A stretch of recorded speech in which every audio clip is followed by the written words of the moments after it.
My name is Alan B. Clark. Mm-hmm.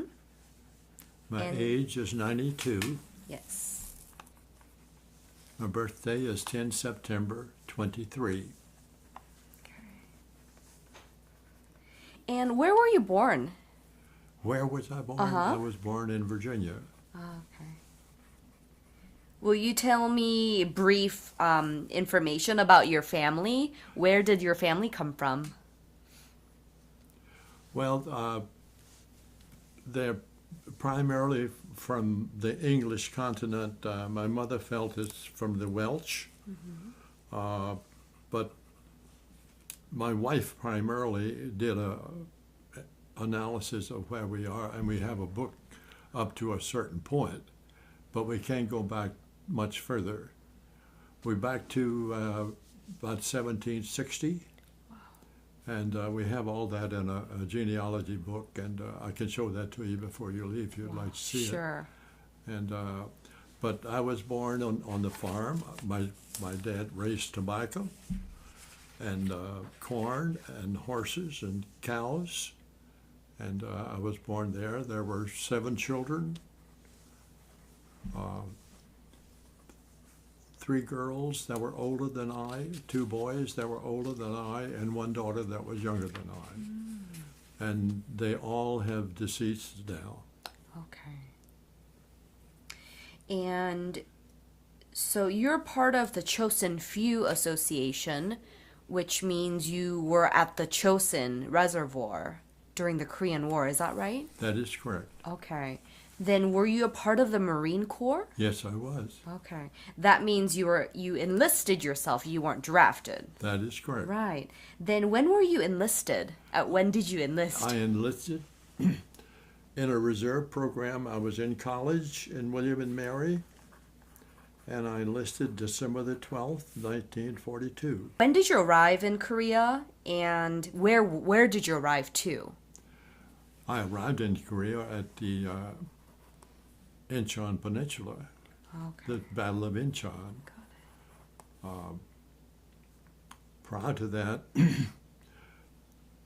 I was in Camp Pendleton, and I went to an artillery school at Fort Sill, Oklahoma, and I studied what I would be doing in Korea, which was surveying and flash and sound ranging, which meant that we had instruments that could see flashes of guns and mortars, and we had microphones that we put in the ground, and we could hear the sound, and we could analyze and triangulate as to where they were coming from.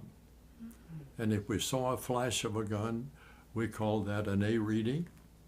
And if we saw the smoke of a gun without the flash, we called that a B reading.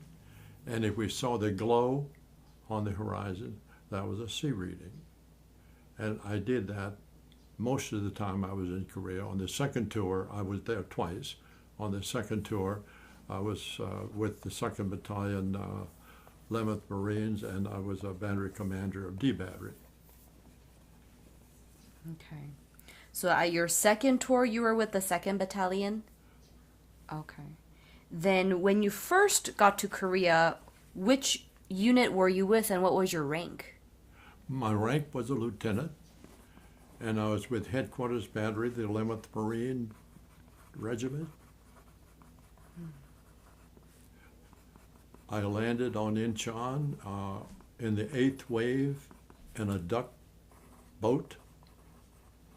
A duck is a boat that has a propeller on the back. It can go in the ocean and also can go on land. I see. I landed on the island of Womadu with 45 men. Yeah. Wow.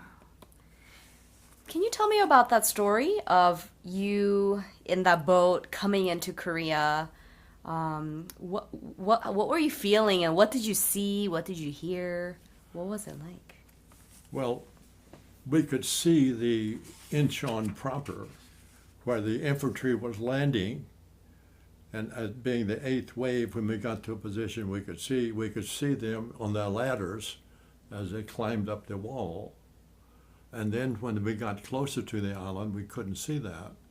but we could hear the firefights of the infantry on the island. And then after you arrived, where was it that you were stationed? You mean in Korea? Yeah. Well, we really weren't stationed. We didn't have a station. We moved all the time. Okay. And just a brief analysis of what we did. We landed on Wilmington, and I set up OPs there, 4 OPs, and we could observe what was happening in Incheon and beyond. And we reported what we saw. We did not see any artillery or mortars, but we did see trucks and troops and people having mortars and so forth. We did see that, and we did report it, and they were taken under fire by a different artillery regiment. Got it.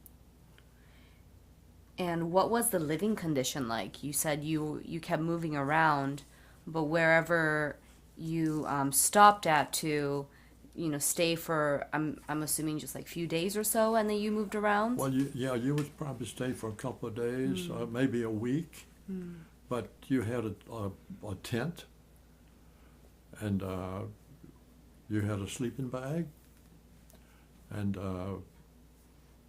later on we got a rubber mattress. But early on we didn't have that, and you slept in the tent or you slept outside.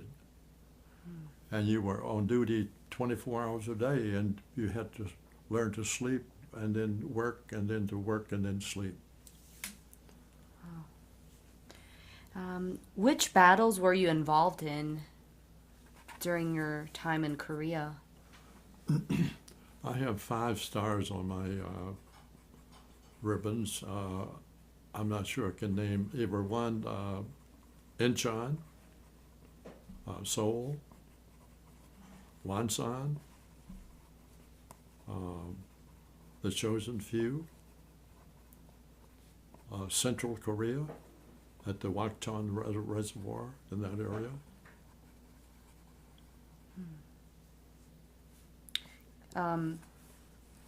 I mean, I'm sure you have so many stories from all those battles.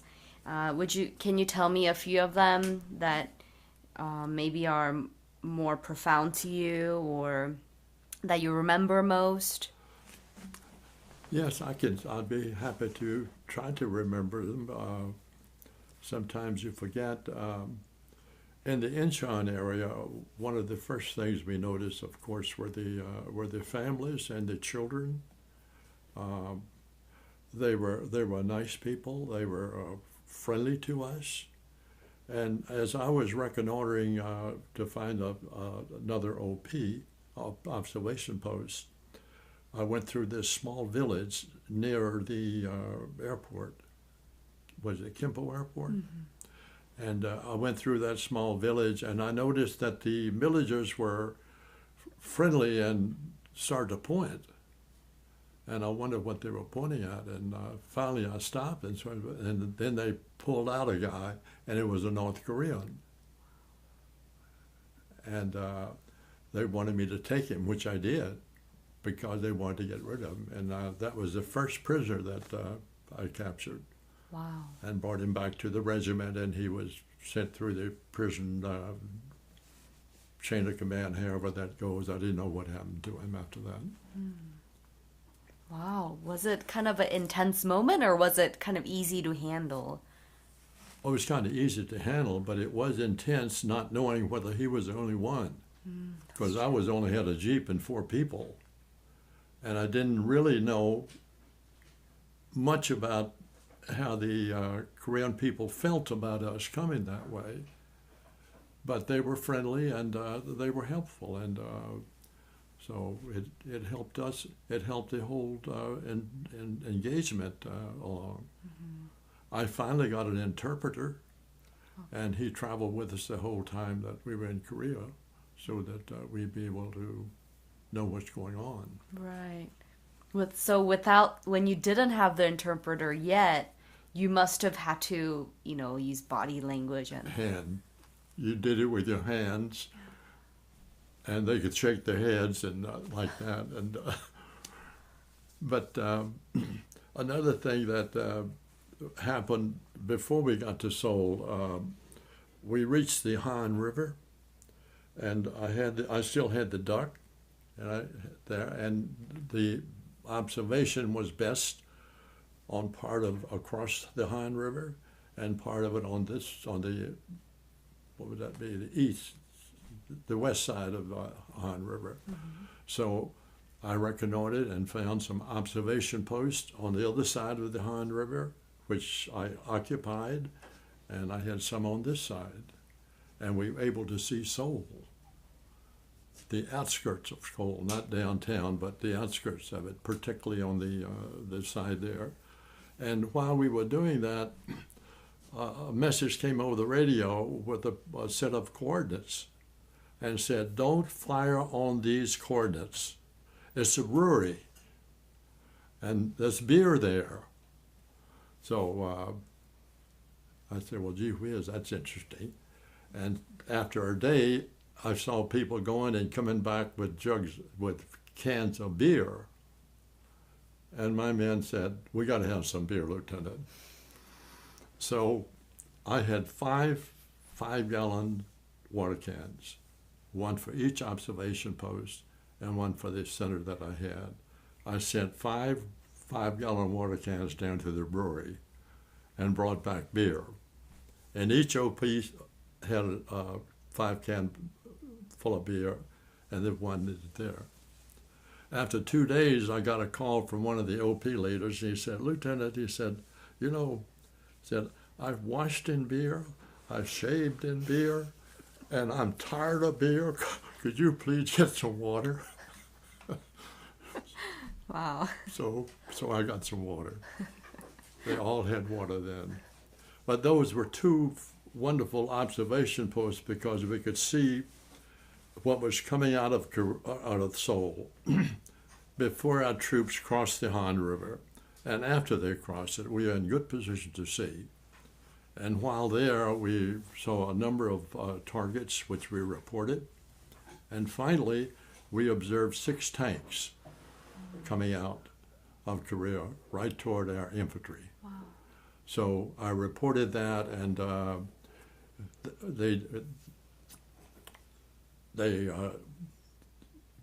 we had an air observer, so we sent the air observer up there, and they spotted them, and then the artillery 155 guns, 155 howitzers, fired on the 6 tanks and knocked all of them out before they could get down to the infantry. Oh yeah. So that was a major piece of information that I felt good about, that we were able to stop them there. Also, with the same observation post, we saw some glows to the south of Seoul, and it was a pretty good distance from the south of Seoul. And we got some coordinates on it and sent it back to our headquarters. And they said, we don't have any weapons that can hit that. But would you just wait just a minute? I think we can get some ammunition to you from that. So a little bit later said, we've contacted the Missouri, the battleship, and they can hit it. So we gave them the coordinates, and they fired, and we adjusted, and they fired again. They fired 3 salvos. I don't know whether they hit it or not, because it was a C reading. We didn't see any flashes. We saw the glow, but they stopped firing because they were firing into our troops there. They stopped firing. Huh. So we felt good about that. Yeah. Then going back, what was the reason that you were given this specialty, the survey? You said flash and sound. Did you have background in that? Or? No, I did not have background. I had college training. What did you study at William Mary? No, but I had enough math that I could do that. And the colonel of the artillery regiment at Pendleton did not have anybody scheduled that knew anything about this. So I had another job at the time. My job was treasurer at the commissioned officers mess. And he used to come up to have lunch and so forth. He said, I need a lieutenant to go to school. He said, what are you doing and would you like to go to school? And I said, well, what are you talking about? And he told me. I said, sure, I'd love to go to school. So we went to Fort Sill to this school. Flash and Sound Ranging was the name of the school, but it included, we had to survey our OPs, and we didn't have our surveying instrument except the instrument we used to sight with had the circle and all of the things on it, and we could survey with that instrument. So we were supposed to survey every OP and every microphone we put in the ground to make sure that when we gave them an answer on a set of coordinates, it was correct with the coordinates. But I was at Fort Sill when the war started. I was just about finished. I had about a week left. I missed the first deployment with the first battalion that went down to Pusan. I missed that by about 10 days. And I came back and was at Pendleton and organized to go out with a division. And Pendleton was quite a place then because they began to bring in all the reserves, the organized reserves, and individual reserves that had specialties. And they came from all over the country and was organized into their battalions and supplies and artillery and tanks and all. And we boarded a ship and went to Japan. Japan, we got off of our ships and went to some barracks. And the weather was bad, and some of the ships broke loose in the harbor, and we thought we were going to be delayed on the Incheon landing, and that's what we were there for. But we weren't. They got the ships back in, and we went back aboard ships for the landing. And we got aboard an LST, a landing ship dock, and it was operated by the Japanese. All of the Japanese, and they fed us food, which was good food. And most of the Japanese in small amphibious boats were manned by a Japanese crew. And they did a wonderful job in taking us there and putting us into the right place. That's good. How about the Chosin Reservoir, your time there? I heard from a few veterans, that it was so cold. Their sleeping bags would freeze up and all those stories. What was your experience like? Well, we went up to, from the East Coast and around Seoul, we got aboard ship and went over to Wonsan on the other side of the peninsula. And then we went north to the vicinity of Hamhung. And from there, we were ordered to go up to the Chosin Reservoir, up to Hagaruri, which we did. And I went ahead and just my driver and I and a radio operator went with the other people that were in the regiment there. We went up there and we got up there late in the afternoon and began to pitch out tents and so forth. And we had some native people helping us. And some of the young people could speak English, and they said, Chinese, in my village, Chinese. They say they're coming tonight. So we knew they were coming. Mm-hmm. We reported that to division, and they knew they were coming. And we had a perimeter set up inside of a perimeter with our artillery. The infantry was out with the outside, and we were inside with ours. Well, they did hit us that night. First night we were up there. And they broke through the lines, and came into the part of the Hagaruri, and they came clear to our perimeter, and we stopped part of them, but our perimeter there, and some of the other units did the same there. And along about 5 o'clock in the morning, after the fighting was still going on, the infantry counterattacked and ran them out. And then the next day they prepared, and the lieutenant and one of the 3rd Marine battalions was hurt or killed, I don't know which, and they said, we need an officer for this platoon. So I moved over to the 3rd Marines as a platoon commander, and was there as a platoon commander the rest of the time we were at Hagaruri. And even though there were no major attacks in our section, there were sporadic attacks and sniper fire and so forth there.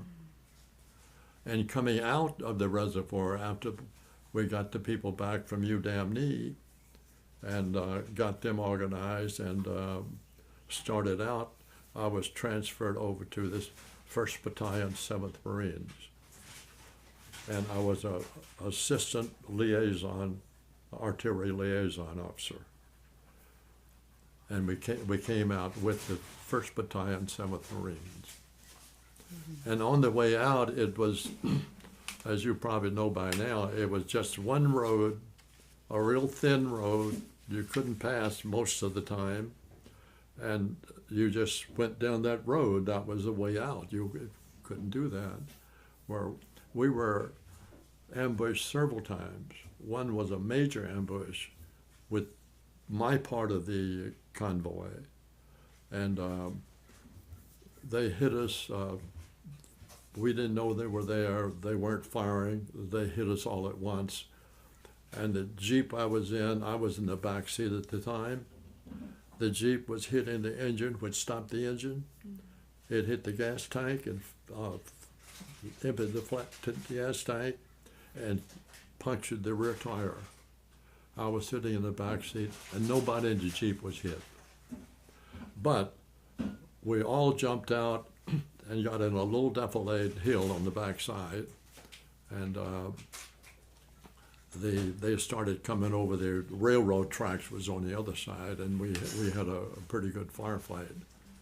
I had an M1 rifle, and about the 2nd or 3rd round, it jammed. And there I was in the middle of a firefight with a jammed rifle. Yeah. And I looked around, and there was a Marine who'd been hit, and he wasn't moving. And I said something to him. He didn't say anything. He had a carbine. I picked up his carbine, went to his pocket and got some ammunition, and continued to fight with there. And finally, with 50, 100 men all together in this one section, our sergeant said, "I'm a sergeant. Who's in charge here?"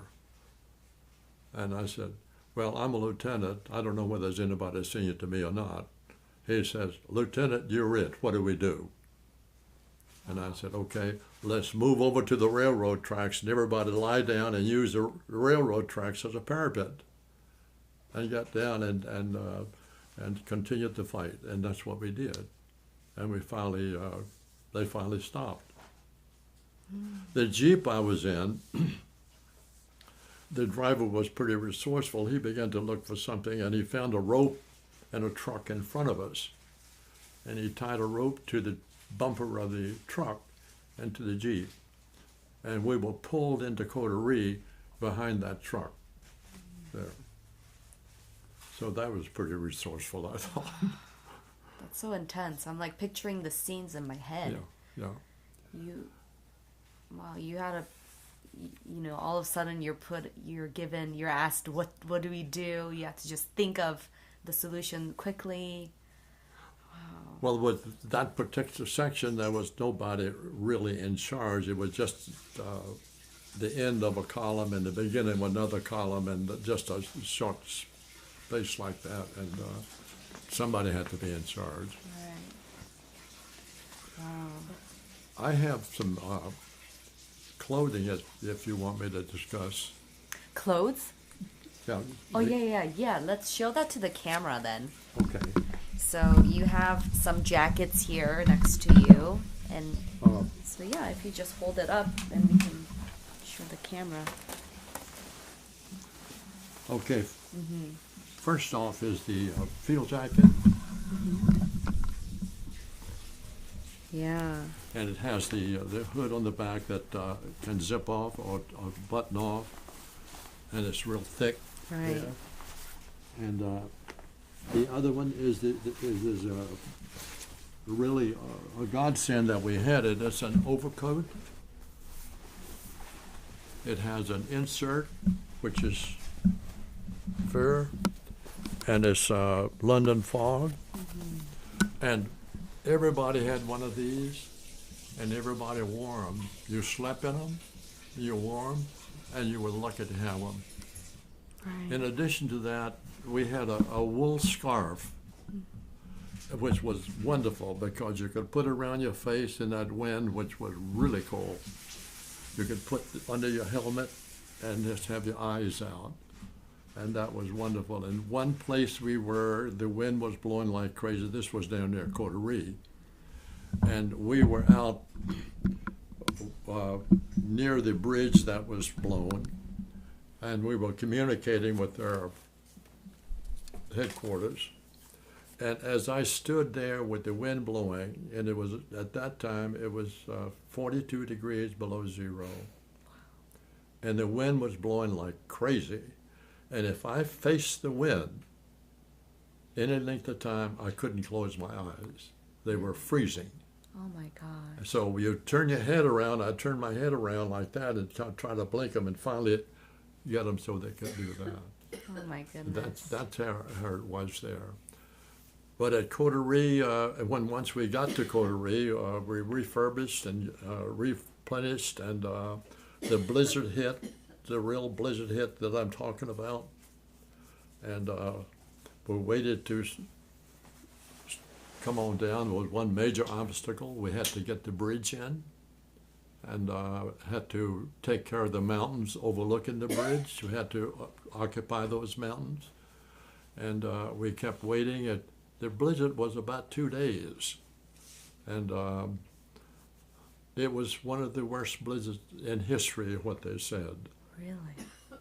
Worst blizzard in history. And the colonel there was Chesty Puller, who was well known, and he was there, and he kept wanting to know when we could leave. And after about the third day, the wind began to dissipate, and the clouds began to pair a little bit. And at night, he went out of his tent and looked out and saw it was clearing, and he saw one star. And he said, "We go in the morning." Now that one star is what the chosen few has chosen as their motto. And I have a copy of it right there. Right. Oh, That's a wonderful star. And we really appreciate it. There's not many people, other than chosen few people, can get this. Okay. Their wives got it, or could get it, Yeah. but it was a different color, so it's there. So I'm proud of that. I'm proud of every Marine that was up there. It was just you helped one another, and you tried not to create anything that would be more dangerous to someone else, Right. and you tried to help them all the way through.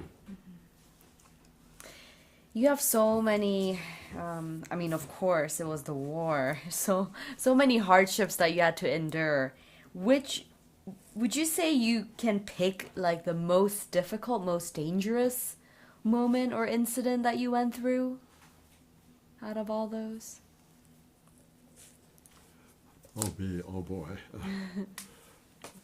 That would be very difficult because there were,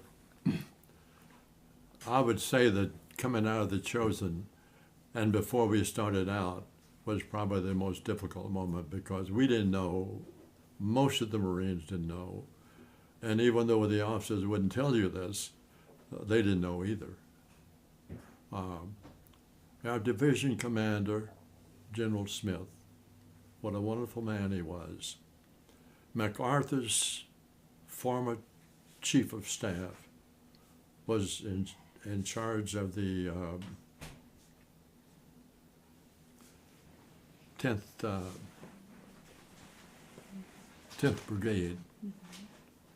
And he came up, and the division, General Smith division, was under the 10th Brigade. And he came up there, and we didn't know whether we were going to make it or not. And he said, what I want you to do, telling General Smith this, I said, I want you to abandon all of your equipment, destroy it, and walk out the best way you can. And General Smith looked at him and said, General, he said, we're coming out as Marines. He says, we're bringing our wounded, we're bringing our dead, we're bringing our equipment, and we're coming out. And that's what he did. He was a religious man, I think, in some ways.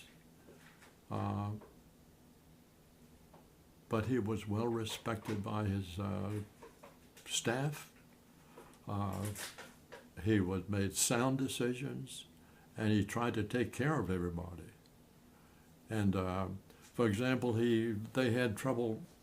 They wanted to have an airfield up at Hagaruri, and there wasn't really a place for a strip. But he talked to the engineers and said, you know, there's a flat area right here, and then there's a mountain. They said the mountain is not too big. Why can't we have a flat area right here and take the roadway up the mountain? And it would stop the planes so you wouldn't have to go so far. And that's what they did. And that's how a lot of the aircraft came in and picked up the wounded, brought in supplies, and so forth. But General Smith was a wonderful man, and he got us out of there. When we continued on down after Coterie, we got the bridge settled, and we got the mountain taken. A battalion from the south, that Hagaruri, not Hagaruri, but Hamhung, came up and took the mountain. So they came from that one. We got down to the Hamhung area. The Navy was there with everything they had that would float in that area. And we started to board these ships. And it was crowded. I mean, really crowded. There's sometimes 10 to 1. For example, I went aboard a small craft, PC boat, I think it was called. It was just a little smaller than a destroyer. And the mess hall served 24 hours a day, beans, and they had the meat. I've forgotten what the meat was, but it was Navy meat and there. And everybody was there, and nobody was assigned a bunk, but people took a bunk. And finally, it was agreed between the people that were there that they went in and said, well, you sleep this long and then I'll sleep. It reached the point before we got down to Busan that it was 4 to 1. You had 4 people slept in one bunk. Wow. Like that. And the civilians, they wanted out of there. They did not like the Chinese, and they did not want to be there. They left their homes. They brought their children. They brought their whole families and tried to get in our convoy. And we started letting them get in our convoy. And finally, the Chinese were infiltrating the civilians and coming into our convoy and firing on us. Oh, my. So we kept them out of the convoy and said, get at the end of the convoy. And that's what they did. And we got down to Hungnam, there was 99,000 to 100,000 people that wanted to get aboard. And they had trouble finding ships that would carry them. And finally, a chaplain was, I think, instrumental in talking to some of the commanders of the ships. And finally, he got a commander of a LST, which is one that can run aboard the bank on the sand and get in there. And he agreed to take them. And that's what they did. And one of those ships did the same thing. There were two ships that took these civilians out, and they got them aboard, and it was 10-1 anyway, what they should be. They took them down to an island off of South Korea, not all the way to Busan, but just put them on the island because they weren't sure the ship was going to hold up. Oh, I see. There. And the one that the chaplain got it done, there were 9 babies born.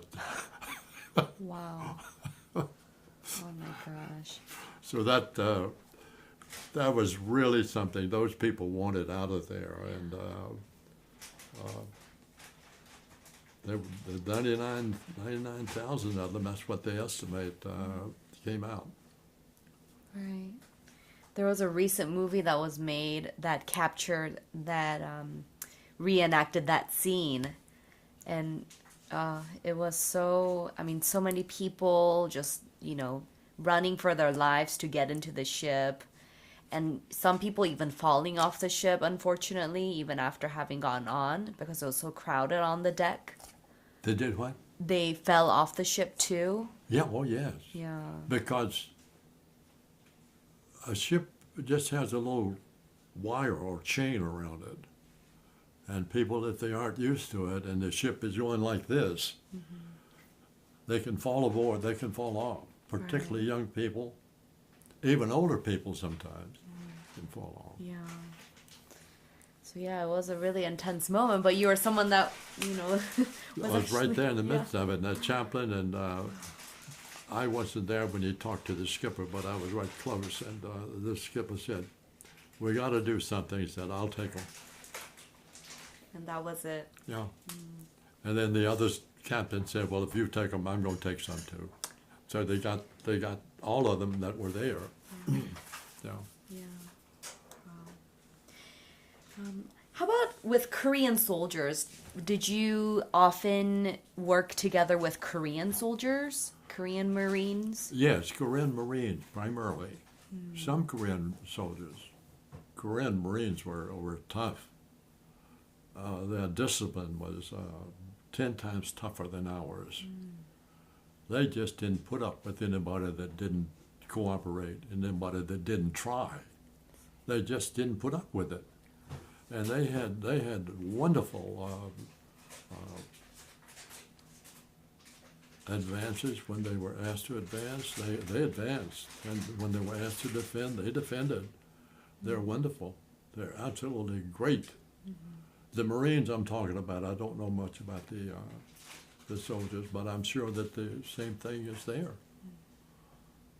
Were they kind of like smaller in stature compared to U.S. Marines? Yes. Yes, they were smaller. Yeah. And they probably a lot of them didn't speak English well, but they were translators, right, to help? That's right. I see. That's right. There was always an interpreter somewhere that I get, and the interpreter I had was so good. He got so he could speak, not initially, he got so he could speak English pretty well. I see. When we were down at Busan, after we came down from Hungnam, and we had a tent camp, and we were there replenishing and getting supplies and training. He said, "I have a friend here. I'd like to take you over for dinner. They'd like to have you for dinner." And I said, "Well, that sounds nice." I said, "What are we going to have?" He said, "We're going to have octopus." And I said, "Octopus." So I said, "Okay, I'll be there." And I went over, and it was good. It was really good. Nice couple. Wow. You had some delicacy, too. Yeah. Yeah, did you ever get a chance to just kind of tour the country and countryside and just do some sightseeing during your time there? No, I never did that, but we normally, if there's no fighting, we did tour the villages and things that we had captured, and we talked to the people and saw the people and saw their little children, and most of them wanted a candy bar. And that's true wherever you go. I mean, in Britain or any place else, the children want a candy bar. But they were nice, and I was impressed with their culture. While we were on my second tour there, the people we got to know a little better next to us, and observed several burials, Oh, wow. which was interesting. I mean, how they did that, and not too much different than ours, but emphasis maybe on certain parts of it more than we do. Wow, But they that's did. interesting, yeah. So, And they helped us out while we were there on the 38th parallel. They had their so-called ceasefire, and I was battery commander then on the second tour, and we still had to fire and do interdiction fire, particularly when they would send their patrols out across DMZ and try to find out where we were and what we were doing, and maybe get in a firefight. We had to be prepared, and we did. We did that the whole time. And I came out with the division when it left Korea, and we came to Camp Pendleton, and I still had my battery, D battery there. were you wounded in Korea at all? No, I was not wounded, but I had a chronic disease, not a disease, but I had a chronic sickness on my second tour. No, it was on my first tour, not the second tour, my first tour. I was up in Central Korea around the Chosin Reservoir, and I had breakfast one morning, and I had cereal, and I used that canned milk, and all it was, I had more pain in my stomach in here than I could barely stand it, and there was a surgeon, not a surgeon, but a doctor in the battalion next door to us. And some of my people went over and got the doctor. And he came over and examined me, and he said, we got to get him out of here right away. And they called a helicopter and took me down to an Army aid center, which they had there. And I was in the Army aid center, and they diagnosed me as having peptic ulcers.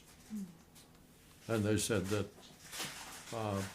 your best bet, we don't like to do those here. We can, but we don't like to do it. The best bet, the hospital ship is in Busan, and you need to go to Busan for the hospital ship. So they put me on a Korean train. And the train is smaller than the trains here. I don't know how wide the rails are, but it's smaller. And the train took me down to Busan, and then I went aboard the hospital ship. And they got me to the operating room and said, we're going to take one more picture, and then we're going to operate. And there were about six doctors there. Wow. So they took the picture, and they came back, and they looked, they got together, and they said, you know what? We don't see any peptic ulcer. Said, we aren't going to operate. We're going to send you to Japan. And you go to the Army hospital there at Kui. So I went to the Army hospital in Kui. I went by plane and then to the hospital, and they began to examine me and test me, and they said, we need to operate.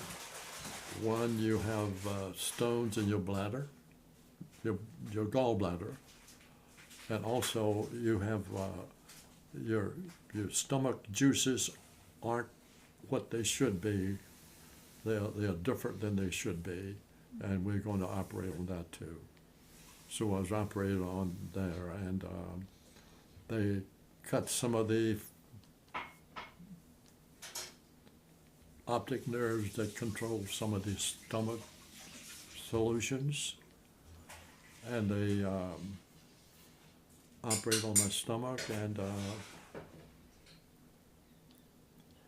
I was there for a couple of months, and then I came home and was here at home for a little while, and then I went back on the second tour. I see. But I still have that, what they operate on. They change the valve in my stomach.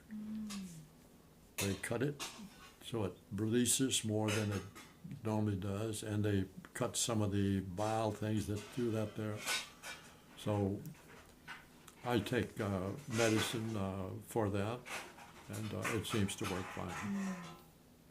And so during your second tour, you didn't have No, I had no trouble. problems, no injuries. I see. Very lucky. Yeah. Oh, wow. And so when did you then leave Korea now? What month was it? I'm sorry? When did you leave Korea? When did you... About what month and year, do you remember?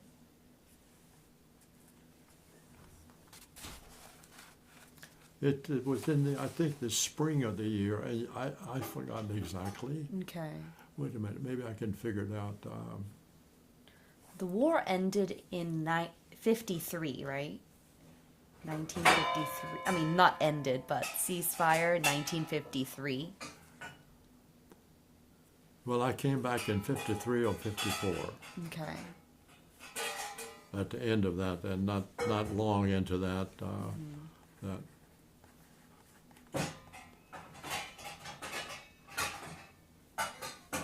Okay. Any other, you mentioned a few friends, a few colleagues that you were with, that you remembered, and you talked about. Any other friends or colleagues that you would like for us to also know about during the war? No, not really. Most of them have gone on. Most of them have passed on. I said gone on, they've passed on. And I thank God every day that I'm able to do this. Yeah. I really do.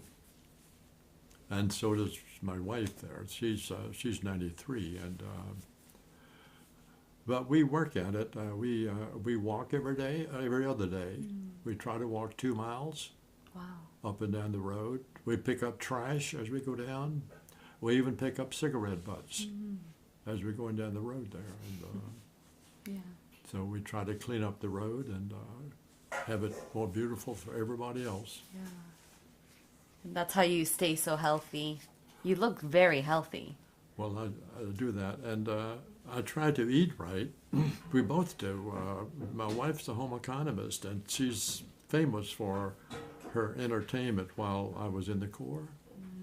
I mean, throughout the Marine Corps, she really is famous for that. And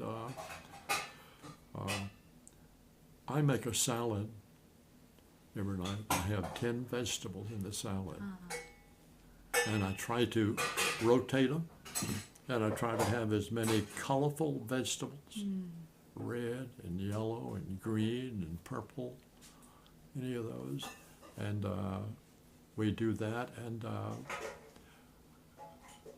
I got started on that in 2008 because my wife was in the hospital. She had colon cancer, and I was at the hospital reading some of their books, and it said you need to eat at least 5 vegetables a day to be healthy. And I said, gee whiz, I don't think we are. So I came back and started eating 5 vegetables, and I said, well, what's wrong with 10? So I began to take 10 vegetables a day, and that's what we've been doing now for a long time. I see. All So right. we've tried to stay healthy, and we try to walk and keep our exercise, Yeah. keep our body in the right shape. Well, thanks Just for the like tip. just like Marines, you got to be ready. Right. we got to be ready for where we're going too. Right. I have done, not doing it now, but I have done a lot of work for the church. That, Yeah. but with its age and with helping her, I'm not doing much in the church anymore. Okay. Yeah, when you returned from Korea, where did you come to in the U.S.? Where? When I went to Korea, my wife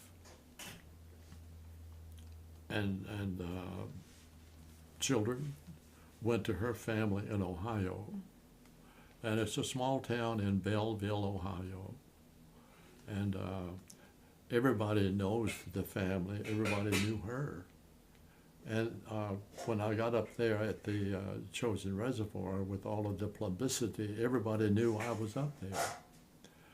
But nobody up there could mail anything because there wasn't any mail. I mean, you had ammunition, but no mail. So I didn't write anything or couldn't write anything and until I got aboard ship. And I finally got a postcard from one of the sailors. And I wrote my wife then. And she got it on Christmas Eve. And how she got it, the postmaster knew all about this. And the postmaster brought it to her at 8 o'clock at night and gave it to her. Wow. So she knew I was aboard ship going down to Busan. Wow. So the wives and family suffered, I think, as much as the Marines did, particularly the children, because they didn't know what had happened. And once they found out, a lot of them was real glad, and some of them were real sorry because they didn't make it. Right.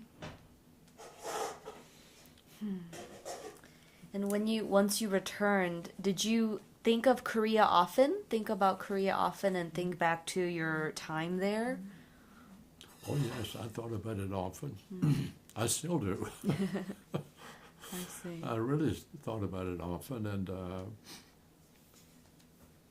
later on when I went to school at Quantico, I got on a traveling team. There were 5 of us, and we talked about amphibious warfare, and I would often, if asked questions, I would never bring it up on the lesson plan that I have, but if somebody in the audience brought it up and asked about it, I'd tell them about it, whatever they ask about. But I don't consider myself a hero when I know what everybody did up there and how they suffered. And I think about the men that had frozen feet. See, I have on support hose right now, and my feet are cold all the time. When I came back, my feet were black and blue. I hope that you will just be aggressive in the rest of your life and do what you're doing. I'm just so happy you came over and so happy you're doing this. Yeah, well, thank you. I really thank you for your time and telling me all these stories. So now I know more about the history and also even the things that you talked about, like, situation right now. It's good for me to hear all those things. So this was really good for me. Yeah. Thank you so much. Well, thank you for coming. Yeah, thank you. And I hope you can get a DVD or a tape or something like this. Yeah. I really appreciate it. I know that my grandchildren probably don't think much about it. One of them does. I have 2 great-grandchildren. Oh, wow. One's 14 and one's 12. The 12-year-old is more into doing this Okay. than the other one. Okay. Sure. But they're both into it, and I know that they would love to see it.